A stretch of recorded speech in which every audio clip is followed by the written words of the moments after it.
Hi folks, I'm Abhijit and today I'm presenting the 12th episode of Basics of Medical Science. And in this episode, I'll be covering the skeletal system. The skeletal system is the body system that is composed of bone and cartilage that supports the body, facilitates the movement, protect the internal organ, produce blood cells, stores and releases the minerals. Now, bone is a hard, dense connective tissue that bone forms the skeleton, and this system is the support structure of the body.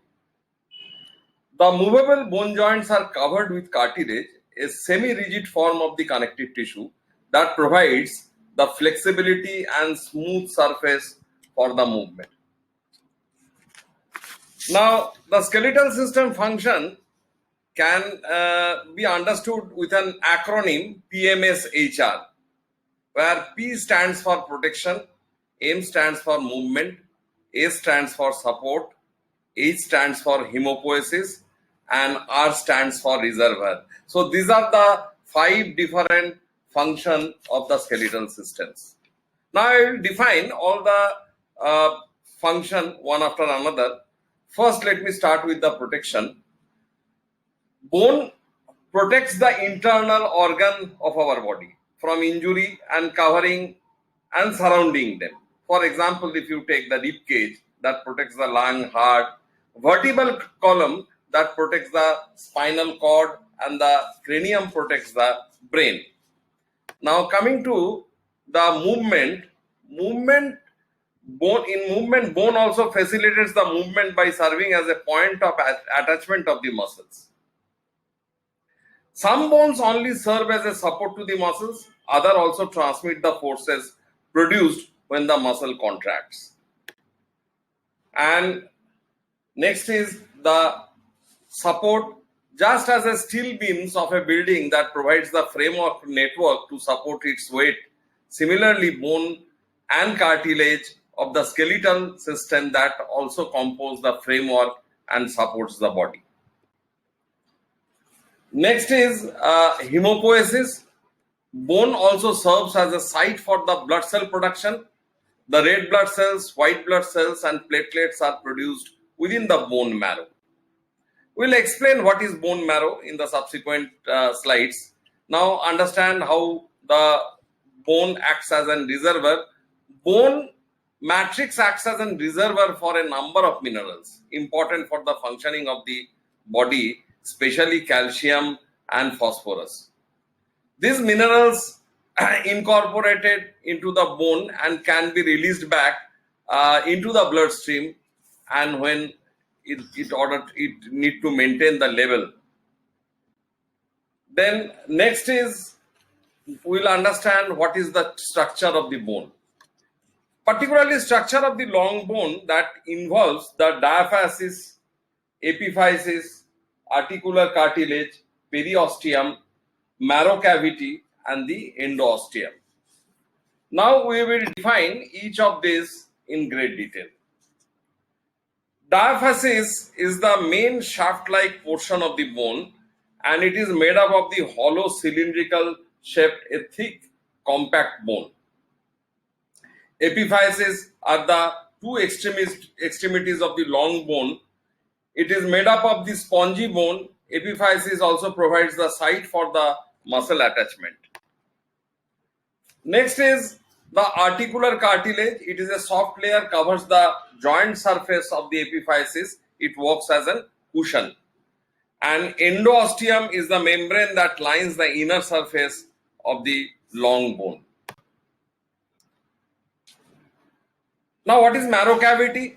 Marrow cavity is the tube-like hollow structure in diaphysis of the long bone. In adult, it contains the bone marrow. Now, periosteum is a dense fibrous membrane that covers the bone except the joint surface, and it also site for the attachment of the muscles and tendon bone fibers. Now coming to the bone joint, The joint is the junction of the two bones, and they are of various types, and they permit the different types of movement. Like shoulder and hip joint allows a wide range of movements, the vertebral joint has limited movement, and the joint between skull bones allows no movement.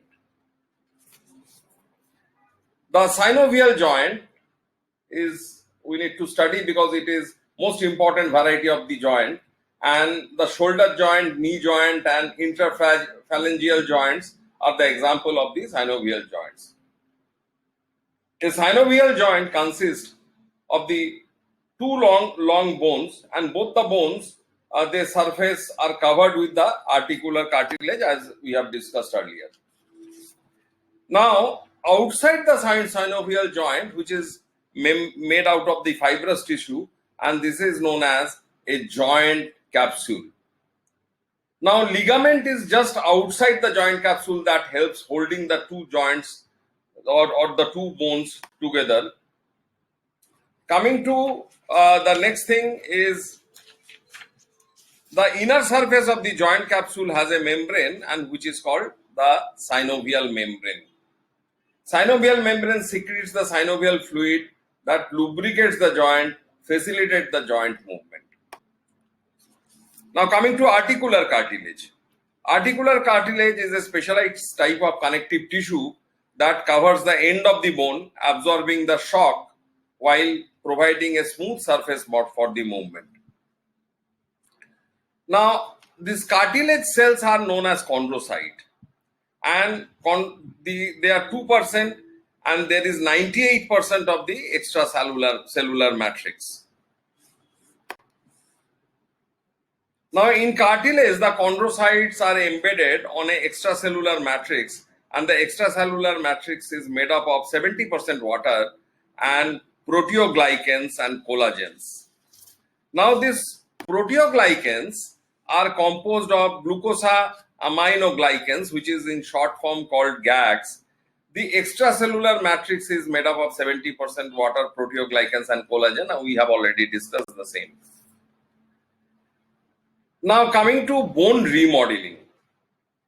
The bone is under continuous process of remodeling, and this is a lifelong process. The old bone cells are removed from the skeleton and new bone cells are added. The removal of the old bone is known as resorption, and the formation of the new bone is known as formation.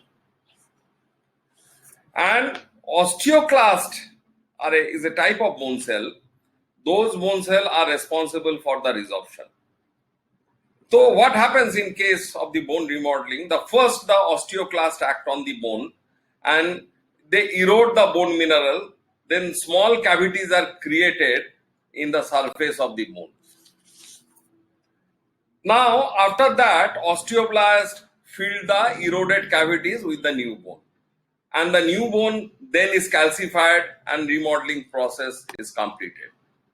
It is estimated it takes around 3 years to complete or for the erosion of the old bone and the formation of a new bone. Now let us talk about the common disease which affects the skeletal system. First, we'll talk about osteomyelitis. It is an infection in the bone. Infection can reach in the bone by traveling through the bloodstream or spreading from the nearby tissues. Infection can also begin in the bone itself if an injury exposes the bone to the germs. And another disease condition which is very common is osteoporosis. It is a condition that affects the bone. Porosity develops in the bone where the bone becomes porous during the osteoporosis, and people with osteoporosis are at greater risk of having fractures. Osteoarthritis is a very common disease. It affects the weight-bearing joints such as the knee joints. In osteoarthritis, the part of the cartilage thins and the surface becomes rougher. As a result, the joint does not move as smoothly and it causes the pain. So this is all about the skeletal system. If you have any question, you can reach me at abhijitdas61@gmail.com. Please like, share, comment and subscribe the channel for more such videos.